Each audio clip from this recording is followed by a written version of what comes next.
Good afternoon, and thank you, David. Since this is a post-lunch slot, I thought we should perhaps make it a bit of an interactive session. So a question for you. Which social network do researchers know and use almost as much as Google Scholar? Well, it's pretty easy if you were listening to David's introduction. He had a spoiler there, but was it Twitter? Was it LinkedIn? No, of course not. It was ResearchGate. This graph comes from the survey in Nature that David referred to, the Nature Publishing Group survey conducted last late summer, looking at more than 3,500 responses. And you can see, or you can trust me on the numbers, that there's more than 88% of the respondents, scientists and engineers, saying they were aware of ResearchGate, more than they were aware of Google Plus and Twitter, apparently, and close to Google Scholar here. This high level of awareness has grown substantially in just the past 2 or 3 years. So this graph comes from Elsevier's internal author surveying and shows that the awareness of the main platforms like Science Direct at the top there, Springer Link and so on, have been pretty stable, relatively stable over the period shown, 2012 to late 2014. Well, over the same period, awareness of ResearchGate dramatically increased. As you can see, that's the big red line going from kind of bottom left to top right. So how did we get here? The main platforms, as we heard earlier, were, we heard about academia. And the 3 big platforms, academia, ResearchGate, and Mendeley, were all launched around the same time in mid-late 2008. But the serious money started to come in rather later around here, which is around sort of 2013 or so, when we saw Elsevier acquiring Mendeley for around $70 million, Kozler and others investing in academia, Bill Gates himself and others putting in something like $35 million in ResearchGate last June. So we can understand some of that money, I think, following the numbers when we look at the growth pattern for the platforms, for the networks, which really started to take off about the same time as that awareness graph I showed you a moment ago, which is something around 2012. This was especially true for academia, which reports by far the largest number of users, with over 20 million. It appears to have hit some kind of critical takeoff point. Currently shows no signs of slowing down, as you can see from the slope of the graph there. In fact, by my calculation, over the last 4 months, it's added users at the rate of 1.2 million per month. Really fantastic.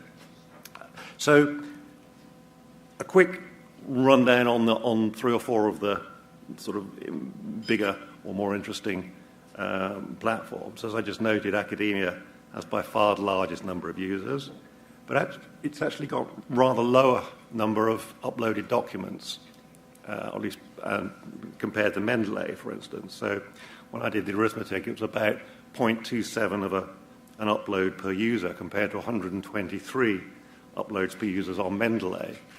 So clearly this is reflecting different patterns of usage across those platforms.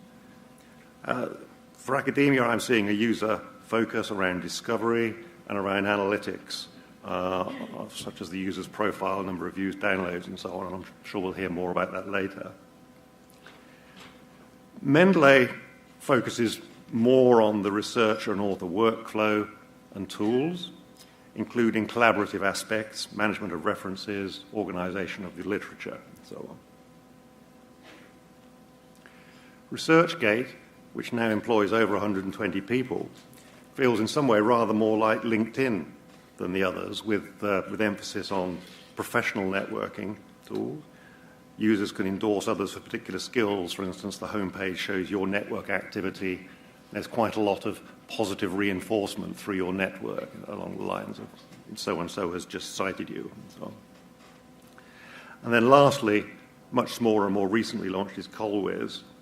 This also includes reference management tools, but has a wider set of workflow tools for researchers, including tools for task management, collaboration, supporting grant applications and project tracking, and so on. So what are people using the platforms for?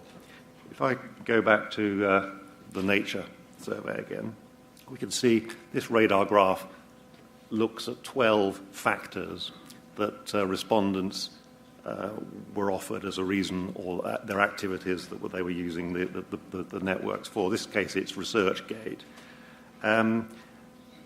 And you can see here that we've got the activities divided into 3 categories: low engagement, medium engagement, and high engagement, starting at 12 o'clock, more or less, and working around the clock there.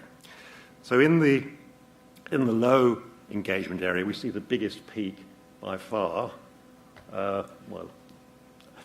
which is the one at about 2 o'clock, and that's labelled for, quote, in case contacted. So this is about creating a profile so that you can be discoverable and your work can be discoverable. Within the sort of the medium engagement sector, we can see interest in discovery, in the form discovering peers, discovering other researchers, discovering new recommended papers. And then moving round into the high engagement sector, we can see posting, sharing of content. But what we don't see for any of the platforms here is further into that high engagement sector is the this sort of discussion and forum side of things. So if we put the 3 radar graphs of them together, we can see academia and ResearchGate have very similar profiles in this survey, and in both cases the strongest peaks are the in-case contacted one.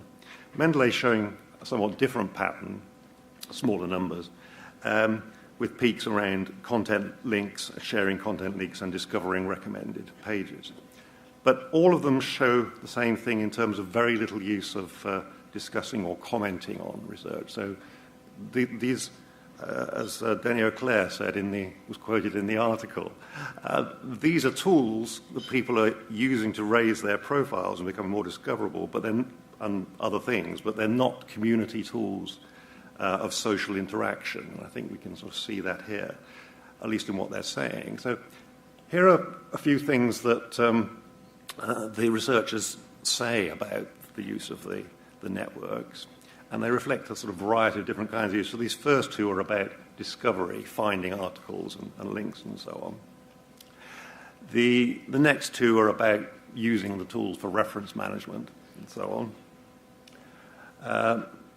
This one is about profile, and the respondent saying, well, I don't know whether it really makes any difference, but there's nothing lost for being there, if you like. The last one is about sharing of PDFs and the scientist's view on copyright, if you like, in this case, which I think we can all recognize. So to sit alongside that survey data, I recently came across a blog post from a German network called ScienceBite, which I'd like to share with you. And this was based on not self-reported survey data, but was based on an analysis of a random sample of 1,000 ResearchGate users taken in 2013 and then again in 2015, and so therefore provides evidence of what the users are actually doing rather than what they say they're doing, at least on ResearchGate. So the conclusions of this study, the ScienceBite study, were firstly that scientists are increasingly sharing their professional identities and profiles online, comparing the 2013 picture with 2015. More of them are uploading information about their current position or and their picture and so on, basic profile information, if you like. Secondly, they report, quote, a growing number of scientists are sharing papers. So in 2013, 41% of ResearchGate users has uploaded at least one full text. By February 2015, that's this recent February, that had grown to 80%, of ResearchGate users had uploaded at least one full text. The fraction of uploaded papers that were full text had increased rather than just being bibliographic data, and was standing at about 50% when he did the sample. Thirdly, it was clear from the data reported here that almost nobody was using ResearchGate's open reviews feature. It's fairly recently launched at that point, to be fair. And lastly, the data showed that sharing of know-how and advice was lacking. So as I said earlier, the sort of discussion forums were a very small part of the reported activities. Here we're seeing exactly the same thing. It's very much minority activity. In February 2015, only 6% of users had ever either asked a question or commented or answered a question. Under 3% had ever asked a question, and only 1% had ever asked more than one question. So this is very much a minority activity. The overall conclusion of the ScienceBite authors was that scientists are changing some of their habits in the online world, but only in as far as their academic career path allows or encourages them to do so, and there's little incentive for sharing know-how and expertise via networks. So, moving on to sharing of articles, there are different ways that you can do that online and through other kinds of tools, pointing to different versions, for instance, pointing or hosting to different versions. And I just thought it'd be interesting to illustrate that. So this is an article that's from a Wiley journal of Computer-Assisted Learning, and you can see from the orange button at the top left, it's a subscription access journal. If we look it up on Mendeley, we find this sort of landing page with the abstract and good metadata, links to the publisher's site here, links to other sources such as WorldCat and OpenURL, which will take many of the users through to a full text, of course. The Google search pre-populated link inevitably brings up access to the PDF in the right-hand column. In that case, it's an access to the PDF on an institutional repository. So you're a few clicks away from that there through there. But if we look at the same article on ResearchGate, we can see that ResearchGate offers this request button, which sends a message through the platform to the uploader, which in this case was the author, normally would be, and they can respond again back through the platform, providing a full text version to the person that requests it. But you can also click on this rather fuzzy, vague, full text icon down here in the bottom left. And what this does is it brings a PDF up in a viewer, a pop-up viewer, on the ResearchGate site. And this is PDF that's, again, it's being sourced from the author's institutional repository rather than being hosted by ResearchGate. And then a third way of presenting a paper is on academia. In this case, we go straight to the PDF version of record on the site, which I think was uploaded by the author, and it's a really popular article. It's been downloaded some 20,000 times. A very small number up the top there. Other ways of sharing, Nature and ReadCube recently pioneered a new approach to content sharing, which allows subscribers to share access via a special link, also available to trusted media partners. Since it was launched at the end of last year, NPG reports several 100,000 shares with little abuse, showing the publishing industry that they say that you can and should trust your customers. NPG call this a porous paywall, which is a term I rather like, about making content accessible and shareable in a sustainable way. So there are other approaches to sharing, some of which you could describe, I suppose, as kind of networks or proto-networks, which have been around for a long time, or at least a long time in internet years at least. For instance, SiteUlite was launched in 2004, Zotero in 2006. Some quite a bit more recent, I think, showing interest in this area. Launch of ProQuest Flow in 2013, and most recently Highwire's Stackley last year. They generally differ from the scholarly social networks in that they support a one-to-one or a one-to-few approach to sharing rather than potentially a broadcast approach. So this is the EndNote sign-up page, and you can see that it limits sharing to yourself plus 14 people. I don't know where 14 comes from exactly. And other programs and systems that allow this have similar kinds of policies. These are ones I was able to collect together. One of them still stands out, if you like, perhaps that says Sente. You can share your libraries with any number of other users, but you bear in mind this is a software program with a dedicated back-end cloud syncing service. In order to share, you'd have to have the paid-for $80 software program, and it's, again, effectively a one-to-one by invitation process.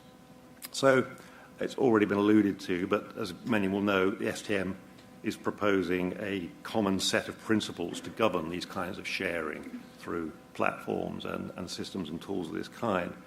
There was recently this public consultation which received very encouraging, I think, 50-odd responses, which the STM committee is looking at and respond to shortly. So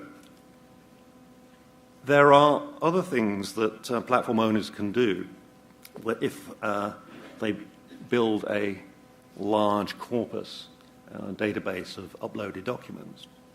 So it's possible that they can create new value through data mining and analytics on the uploaded content provided by the users.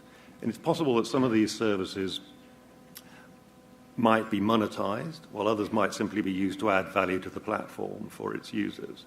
So a couple of examples. Here's a slide from a Mendeley presentation where they're talking about experiments with new discovery tools, including integration with third-party platforms, one of which we've heard about already today. And here's another Mendeley slide investigating new metrics and analytics. Potentially, I'd have thought, a high-value service for publishers, including Elsevier itself, of course. Now, some people may remember a couple of years back when Elsevier and some other publishers issued takedown notices to some of the networks. And Michael Clark, who's here, I believe, wrote an interesting article at that time, hence the headline, in the Scholarly Kitchen blog. He pointed out that the publishers, quote, tend to frown upon systematic distribution and commercial reuse. Most publishers explicitly permit one-to-one and private group sharing. So he said perhaps instead of hosting the article PDFs themselves, the networks might link via open URL or an integration with institutional libraries or to the publisher's website, or they could link to institutional repositories. As we saw earlier, those tactics are already in play, being used by some of the networks at least. Michael went on to suggest ways in which the networks might engage directly with publishers to legitimately host full-text content, and he included licensing agreements or in-kind deals, such as trading analytics for right to serve publisher content, or limiting the sharing of PDFs to researchers' direct connections or an on-request basis, turning it from into a one-to-one rather than a systematic redistribution. Or, perhaps more speculatively, enabling authors to upgrade papers to gold open access on the fly by paying an APC at the point of sharing. Or perhaps by providing integration with article rental services like Deep Dive or Udemy or ReadCube or whatever. I think some of those are perhaps more likely than others, but we'll see. So, to sum up then, I'll note that these are well-funded, agile, responsive organizations with strong backers, I think in all cases. I've not touched on business models in this overview, other than perhaps in passing the get acquired by a big corporate model. But there are a number of options, and I'm sure that they're all being explored, including freemium services, LinkedIn-type models, business insights and analytics, data-based issues, and so on. But I think it's an interesting question to ask how many scholarly collaboration platforms the world needs. There is an inherent tendency towards winner takes all in any sort of ecosystem of competing social platforms offering similar services, because people don't want to manage the overhead of participating in more than one platform. However, the bottom line for us, and for publishers, if you like, is this, I think. The user numbers show that the platforms are clearly doing something right in the eyes of researchers. Sharing information is central to what it means to be a researcher, and that's something that we need to accommodate. Thank you.